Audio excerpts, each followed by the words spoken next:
We're diving into light and shade today when painting realistic pet portraits with acrylic paint. You know, lighter and darker areas in any painting adds dimension to your artwork. It gives it that form. Think about those fruit bowls from the old masters where you can just like pick an apple and bite into it. And it's key in making your portrait not fall flat. In pet portrait painting, we also use light and shade as darker and lighter tones to create depth in the fur. So in this video, I'm breaking down light and shade to enhance your realistic art, and I demo how I use tones when I paint fur. If you want to see more from the studio, subscribe to my channel. And look, light and shade.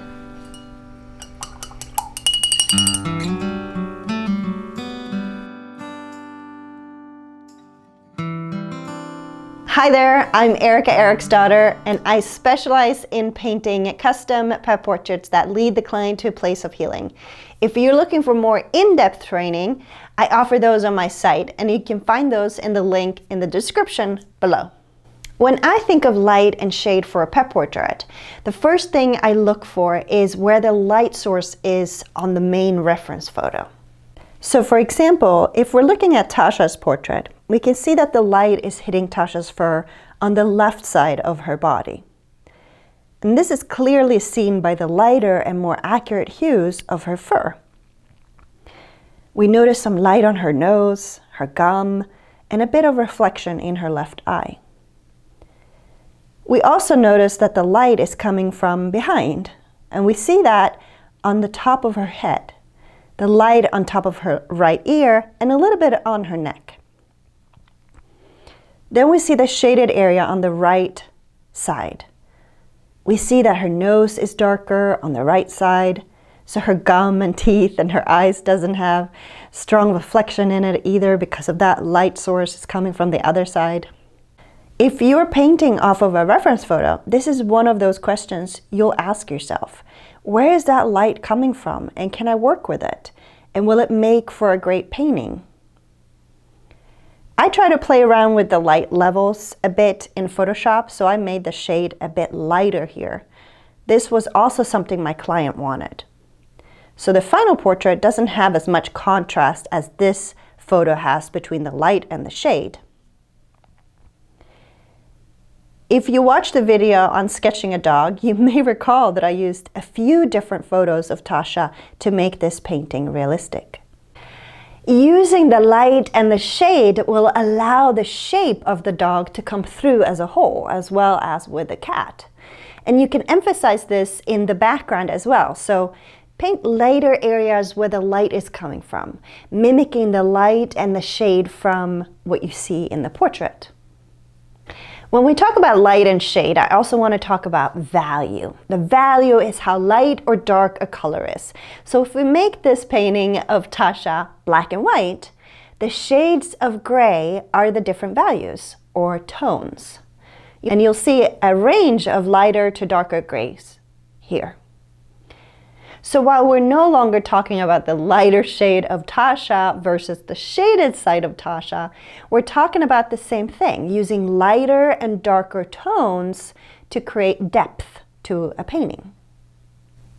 In How to Paint a Dog Portrait online course, I walk you through how we use darker to medium tones in the beginning, laying that foundation of the portrait, then adding medium to lighter tones, somewhere in that middle process, and lastly, adding the delicious lighter tones and brilliant highlights towards the end. And this course is filmed over many hours, and I show you every brush stroke and gently guide you along the way so you come away ready to be a commissioned pet portrait artist yourself.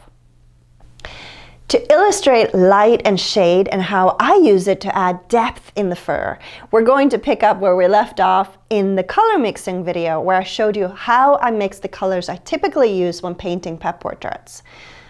I'll add a link to that how-to video in the description below. We're going to add some soft body Mars Black and some heavy body titanium white. And just by blending these two colors together,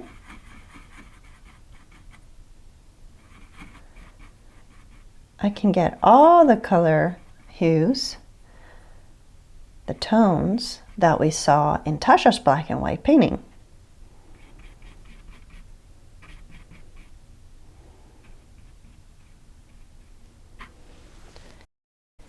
But for this purpose, we're going to blend Mars Black and Titanium White together with Burnt Umber and Raw Sienna, because those are some of the colors that I use most when I paint fur. And I'm just going to blend these in different ways so you can see the different values you can create when blending colors. And of course, you already see a lot of the values here. Let's first blend Raw Sienna. Here, we'll do it right here. We'll take this blend with a little bit of dab of black.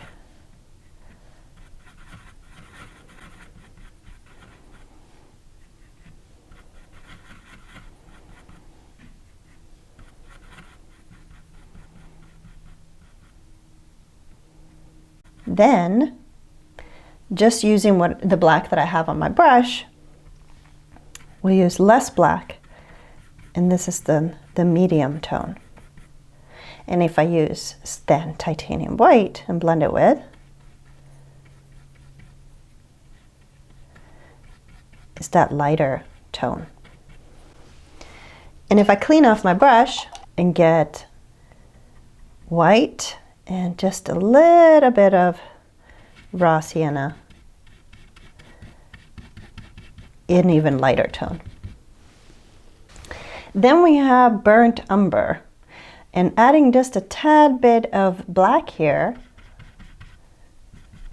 Burnt Umber is already dark, but adding just a tad bit of black into this will tone down those yellowish brown and reddish brown tones for an even darker. Then for simplicity, let's just add it on its own.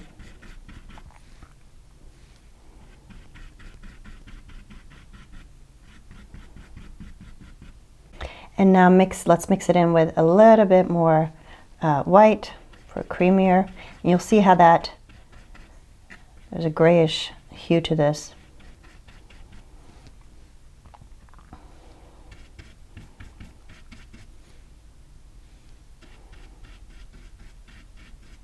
And then we have the lightest tone. And of course, a brilliant tone would be some white to this. Now, if this was fur that I was painting in layers, it might look like something like this. So I would start with some raw umber, a little bit of raw sienna,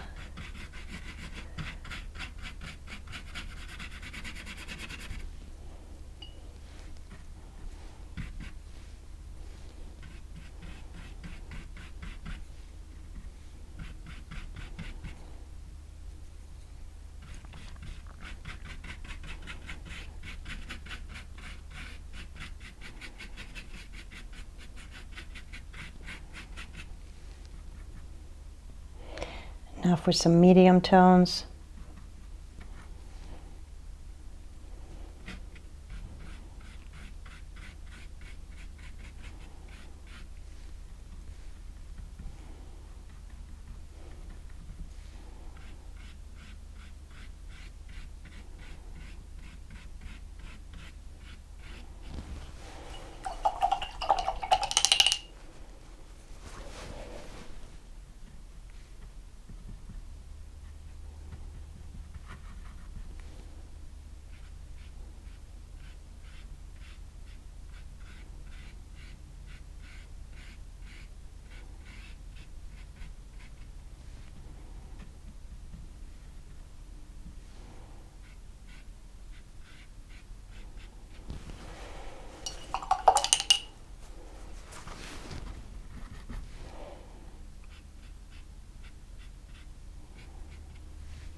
So this little technical tutorial quickly illustrates light and shade and how we use it to add depth in the fur.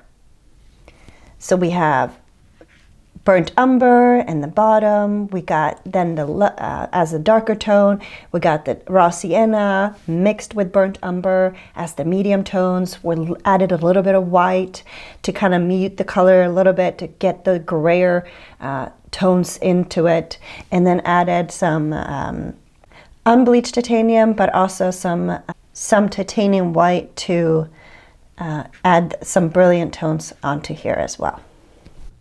All right, my friend, I hope you enjoyed diving into light and shade with me today and how it can add form, depth, dimension, life, and realism to your pet portraits. And I'll share more tutorials soon. And if there are any other tutorials you'd like to see, or if you're having trouble with a specific aspect of the acrylic painting process, leave me a comment below and I'll see how I can help you. Bye!